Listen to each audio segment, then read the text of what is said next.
Hi friends, welcome to அக்ஷயா.com. எலும்பு இரும்பு போல் வலிமையாக இருக்க வாரம் இருமுறை கண்டிப்பாக குழந்தைங்கள்லேருந்து பெரியவங்க வரைக்கும் எல்லாருக்குமே இந்த மாதிரி செஞ்சு கொடுங்க. விரும்பி சாப்பிடுவாங்க. எப்போவும் இட்லி தோசையாக செய்யாமல் சத்தும் சுவையும் கலந்து இந்த மாதிரி செஞ்சு கொடுங்க. அதுக்கு நான் 1/4 கிலோ அளவுக்கு கம்பு ஓவர் நைட் ஊற வச்சு எடுத்து வச்சுருக்கேங்க.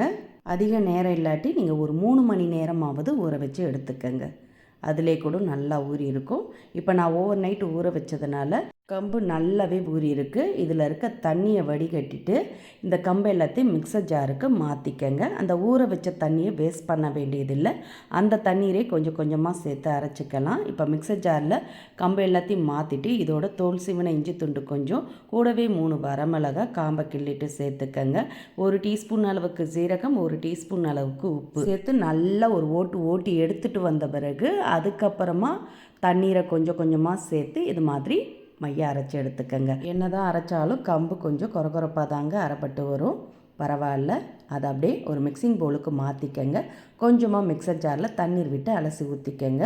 இது அப்படியே இருக்கட்டும். இதுக்கு ஒரு தாளிப்பு ரெடி பண்ணி சேர்த்துக்கலாம். அதுக்கு வானலை சூடு பண்ணியிருக்கேன். அதில் 2 டீஸ்பூன் அளவுக்கு எண்ணெய் ஊற்றி சூடானதும் 1 டேபிள் ஸ்பூன் கடலைப்பருப்பு, 1 டேபிள் ஸ்பூன் உளுத்தம்பருப்பு, கூடவே 1 டீஸ்பூன் கடுகு சேர்த்து பருப்பெல்லாம் செவந்து கடுகு பொரிஞ்சதும் இதோட கொஞ்சமாக பெருங்காயத்தூள் சேர்த்துக்கங்க. சேர்த்துட்டு இது கூடவே 2 மீடியம் சைஸ் வெங்காயத்தை நல்லா பொடிசாக கட் பண்ணி சேர்த்துக்கங்க. கூடவே 1 பச்சை மிளகாய் பொடிசாக கட் பண்ணி சேர்த்து லைட்டாக வதக்கிக்கங்க. வெங்காயம் ரொம்ப வதங்க வேண்டியதில்லை, லைட்டாக வதங்கி வந்ததும் இதோட ஒரு பெரிய சைஸ் கேரட்டை துருவி சேர்த்துக்கங்க. கூடவே 2 பத்தை தேங்காவை பொடிசாக கட் பண்ணி சேர்த்துக்கங்க. சாப்பிட பார்த்து அங்கங்கே கடிபடும், நல்லாயிருக்கும். சேர்த்து லைட்டாக ஒரு முறை கலந்துக்கங்க. கலந்த பிறகு அடுப்பை ஆஃப் பண்ணிவிட்டு இதோட ஃப்ரெஷ்ஷான கருவேப்பிலை மல்லி இலைகளும் சேர்த்து கலந்துட்டு அப்படியே இதை மாவில் சேர்த்து கலந்துக்கங்க. தாளிப்பு ரெடியாக எடுத்து இதை அப்படியே மாவோடு சேர்த்து நல்லா கலந்துட்டு உப்பு கரெக்டாக இருக்கா செக் பண்ணிக்கங்க. உப்பு பத்தாட்டி கூட நீங்கள் கொஞ்சமாக சேர்த்துக்கலாம். இந்த தாளிப்பை சேர்த்து கலந்து மாவை அப்படியே ஊற்ற தொடங்கலாங்க. மாவை புளிக்க வைக்கலாம் வேண்டியதில்லை. ஏற்கனவே கம்பை ஓவர் நைட் ஊற வச்சு தான் சேர்த்துருக்கோம். அதிலே கொஞ்சம் புளிப்பு ஏறி இருக்கும்.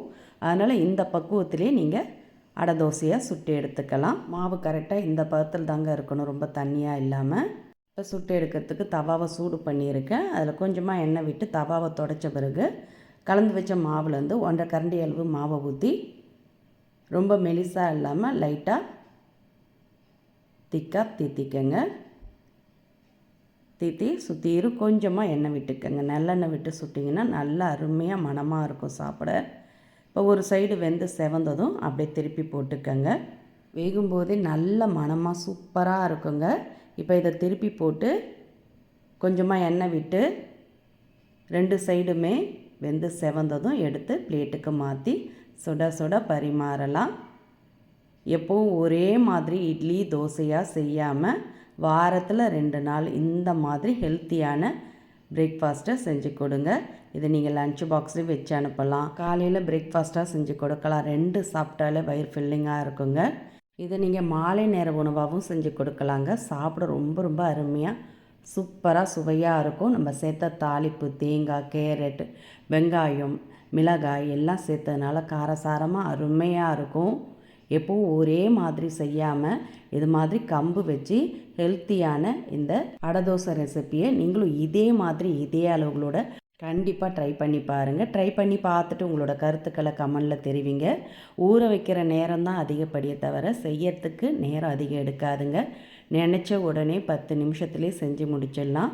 ரொம்ப ரொம்ப சூப்பராக சாஃப்டாக அருமையாக இருக்கும். இந்த ஹெல்த்தியான ரெசிபி உங்களுக்கு பிடிச்சிருந்தா லைக் பண்ணுங்கள், ஷேர் பண்ணுங்கள். மறக்காமல் நம்ம சேனலையும் சப்ஸ்கிரைப் பண்ணிவிடுங்க. நன்றி, வணக்கம்.